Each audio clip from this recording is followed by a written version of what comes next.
usado em astronomia para satélites.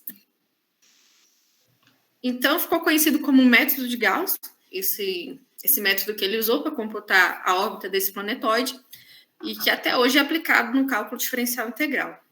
É uma das bases do cálculo diferencial integral. Devido a essa participação, né, esse método de Gauss, ele foi nomeado diretor do Observatório de Göttingen, a mesma universidade onde ele fez o doutorado e se formou. Trouxe até aqui uma imagem dessa universidade, na Alemanha. Investigação sobre as superfícies curvas foi o segundo título que ele publicou, né, o segundo livro.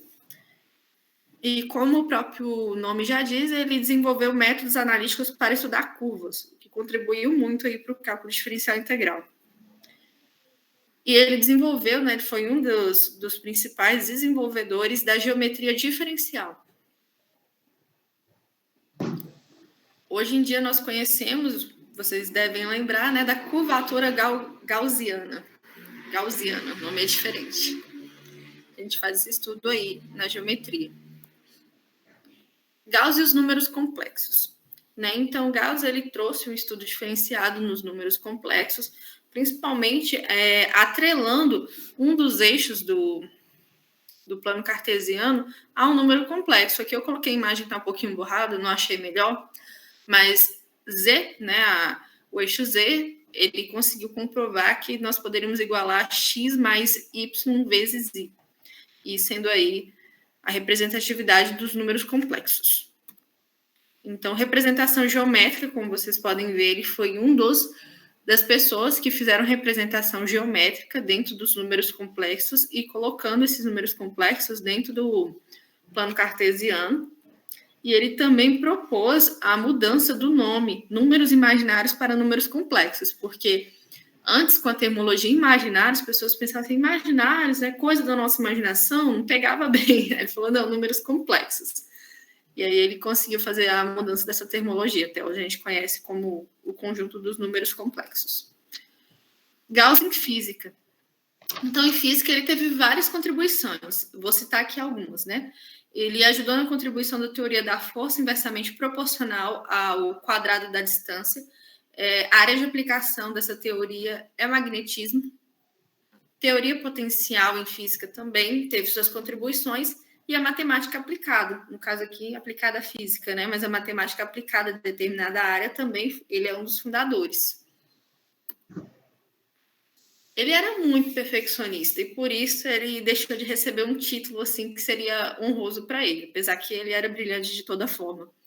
Depois de sua morte, né, olhando suas anotações, verificou-se que ele tentou comprovar um teorema euclidiano e chegou à conclusão que pela geometria euclidiana não era-se possível concluir o teorema. Ele não achou essa resposta aceitável na época e por isso ele não publicou. Depois de analisar, né, inclusive a teoria dele é igual ao das pessoas que fundaram a geometria não euclidiana, foi constatado que ele poderia ser o fundador da geometria não euclidiana se ele tivesse publicado, né? Mas como ele não publicou, foi achado nas anotações dele. E muitos estudos que ele fazia, ele não publicava porque ele só publicava uma coisa quando ele tinha 100% de certeza que aquilo ali era o final, né, daquela teoria, que não havia mais nada a ser trabalhado. Ele era muito perfeccionista e muito metódico. Então, a evolução da geometria.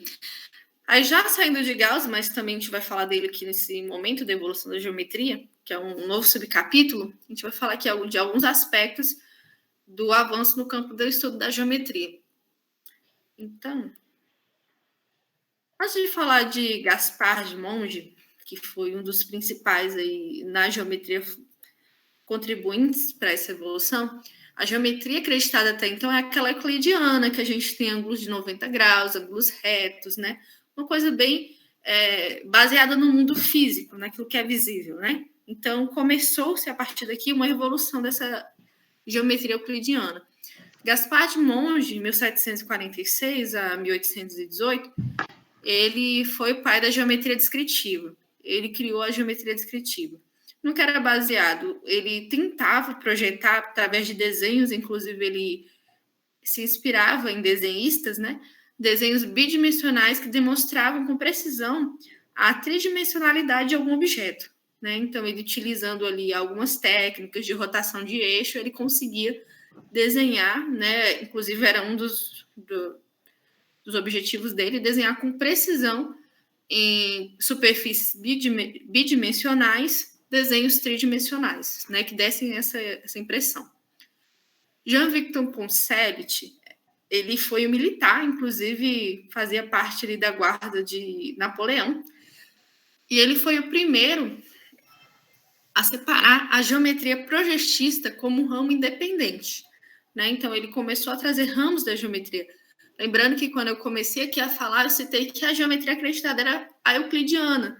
Era uma coisa muito assim, é o que parecia com o físico, com o visível, né? Então era mais palpável, era quase um dogma a geometria euclidiana. Então era um grande marco conseguir romper essa barreira. Nikolai Ivanovsky e Janusz Bolai, concluíram, né, de maneira igual que nem toda a geometria estava aplicada na geometria euclidiana. Por exemplo, ângulos agudos e ângulos obtusos faziam parte da geometria, né? Então começou a trazer o quê? Para a geometria, imagens do imaginário humano, né? Então, desatrelando aquilo da física mesmo, do mundo real. Olha, geometria é uma função, aliás, geometria, ela pode ser criada em função de desenhos imaginários, né? Não precisa existir uma forma física perfeita que demonstre aquilo ali, mas é possível que ela exista, mesmo que não seja corriqueira. Então, eles foram considerados coautores da geometria não euclidiana, né? Interessante citar aqui que Gauss chegou às mesmas conclusões deles muitos anos antes. E aí vem o Felix Klein, que trouxe a denominação geometria hiperbólica para a geometria não euclidiana. E é isso, gente. Muito obrigada pela atenção. Se tiver alguma dúvida, algum comentário, estou à disposição. Ótimo, parabéns, Gabriela. Parabéns aí pela sua apresentação, pela sua fala. Você apresentou, explicou muitíssimo bem, tá? Parabéns. Muito obrigada. Você tem uma fala muito tranquila, é muito gostoso te ouvir, tá? Você tem aí todo o dom e o talento de professora, tá? Parabéns mesmo. Obrigada, fiquei até corada aqui. E, pessoal, já são 8h25, então eu vou fazer a chamada para a gente encerrar nossa aula. E, Gabriela, aí você diga ao Cauê que ele não vai ficar prejudicado, tá? Que depois você pede para ele entrar em contato comigo, que daí a gente, né, vê para ele apresentar, né, nas próximas 2 aulas, tá certo? Então, fala para ele que ele não vai ficar prejudicado, tá certo? Tá certo, obrigada. Só vou fazer a chamada, pessoal, para a gente estar aí encerrando a nossa aula.